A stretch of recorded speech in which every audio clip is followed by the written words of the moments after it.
Siapa itu Xi Jinping yang biasa disebut Big Daddy Xi? Kita semua pasti sudah tahu bahwa kekuasaan Xi Jinping lebih sakti dari Mao Zedong karena Xi Jinping presiden Cina seumur hidup. PKC, Partai Komunis Cina, adalah penguasa tunggal pemerintahan. Negara ini hanya punya satu partai, yaitu PKC, Partai Komunis Cina. Anggotanya lebih dari 100 juta orang yang mengendalikan 1,4 miliar penduduk Cina. 60% adalah sarjana S2, pintar-pintar dan membangun karirnya semua dari bawah, tidak terkecuali Xi Jinping. Tahun 1973 berempat dia mendaftar sebagai anggota Partai Komunis Cina. Dan hingga saat ini keempatnya masih bersahabat dan posisinya semua adalah di Politbiro, lembaga tertinggi di Partai Komunis Cina. Xi merupakan pendukung Deng Xiaoping di masa krisis, yaitu di tahun 1989 pada saat peristiwa Tiananmen terjadi. Kebijakan obor One Belt One Road 2013 adalah karya Xi Jinping. Dia ingin mengikat dunia ke satu arah, semua ke arah Beijing. Dan ketika dia menjabat sebagai ketua Partai Komunis Cina, hingga saat ini dia sudah menghukum lebih 1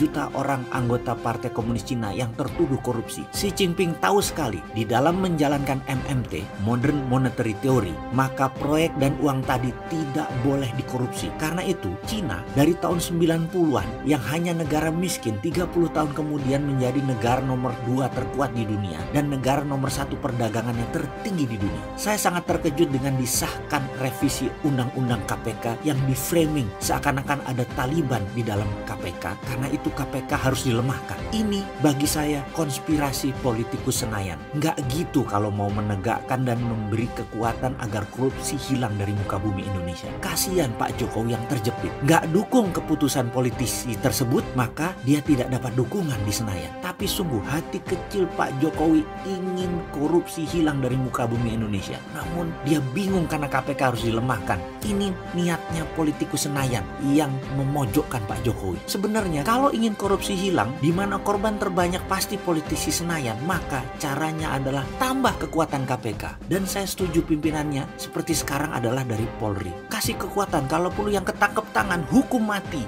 Tapi usia KPK jangan sampai panjang, hanya 10 tahun saja, hanya sampai tahun 2029. Kita tiru Xi Jinping, tebas 1 juta koruptor boleh, tapi jangan ikut obor Cina. Emang kita nggak ada nyali apa cetak uang seperti Cina? Emang kita takut sama IMF? Kan Indonesia katanya berdaulat. Ayo kita mulai lobby Amerika. Sekali lagi tentang korupsi, KPK itu di ad hoc-kan saja 10 tahun saja. Setelah itu kembalikan ke Bareskrim. Tak perlu ada 2 lembaga bersihkan korupsi. Tapi sekarang selama 10 tahun KPK dikuatkan. Tujuannya adalah koruptor hukuman mati. Jadi kita leluasa printing money. Gitu baru Indonesia jadi berdaulat, bebas korupsi dan proyek semua jalan.